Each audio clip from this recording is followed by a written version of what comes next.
We tell stories every day. Stories about what happened in your day, stories about what you experience, about what you love, and what you hate.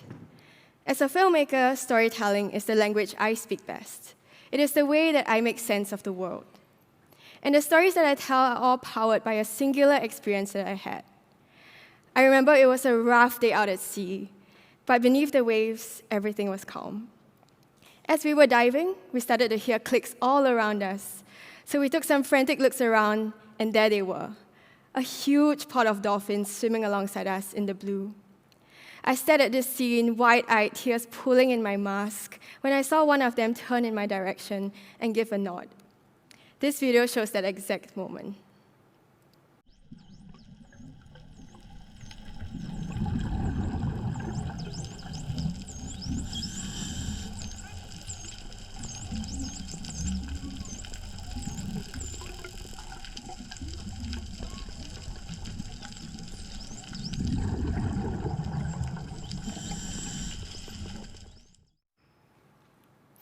This moment, this connection, has stayed with me ever since.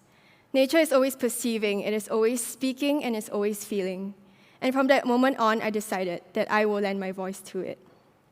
So I started my wildlife filmmaking journey in South Africa. It was the first time I experienced nature in such grandeur, and so incredibly up close. There were elephants walking across vast plains, there were herds of wildebeest running freely, giraffes stretching into the horizon. So let me take you on a little journey to South Africa.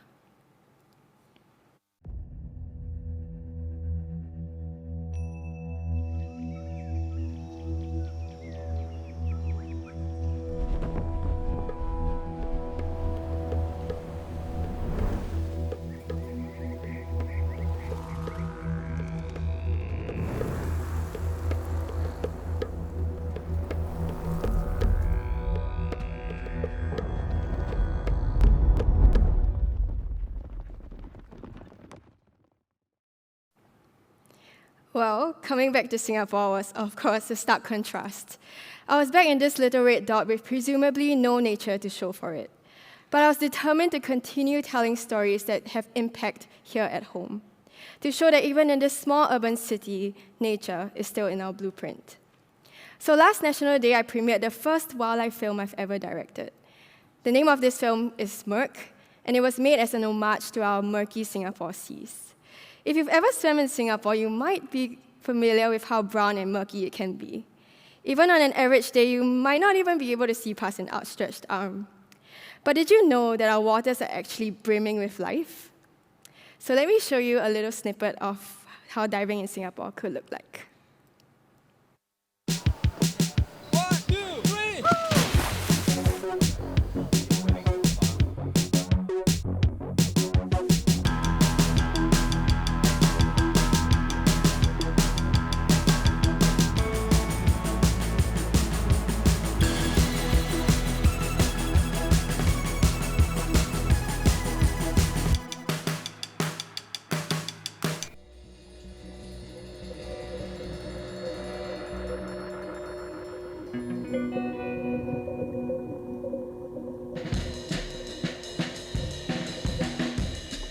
Keppel Bay is a small marina in the south of Singapore. It's very interesting to see how nature and humans can coexist even in a very small space. It's a little bit murky, the waters in Singapore, compared to the rest of Southeast Asia. But once you get past that expectation, you see a lot of beautiful critters.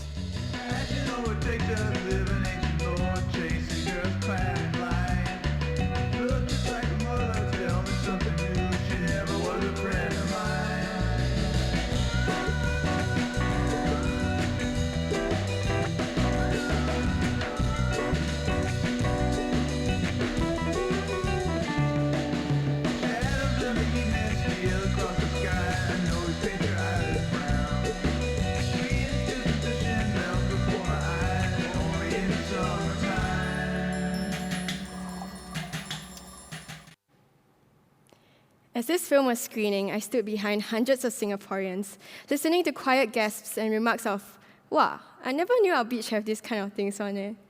I saw little kids and parents stand captivated looking at the wildlife that they never knew existed in our waters. There is a phrase, you only protect what you love, and you only love what you know. And so through the films that I make, I hope that I can make you fall in love with our world just a little bit more. Because only when you love do you care. This film has now been recognized in various international film festivals and have been screened in countries across Southeast Asia and parts of the world, showing people that Singapore is not just a concrete jungle, but is also home to remarkable biodiversity. Many of us might not know that Singapore has coral reefs, and our reefs are home to about 250 species of hard corals, which are representative of about a third of the world's coral species. These corals are also particularly resilient because they have adapted to live in turbid and low-light conditions. However, since the 1960s, about 65% of our reefs have been lost to coastal development. We are an island nation, a nation made out of 66 islands. And these islands were once home to indigenous communities such as the Orang Laut people. The Orang Laut people are also known as protectors of nature and have a long history tied to seafaring.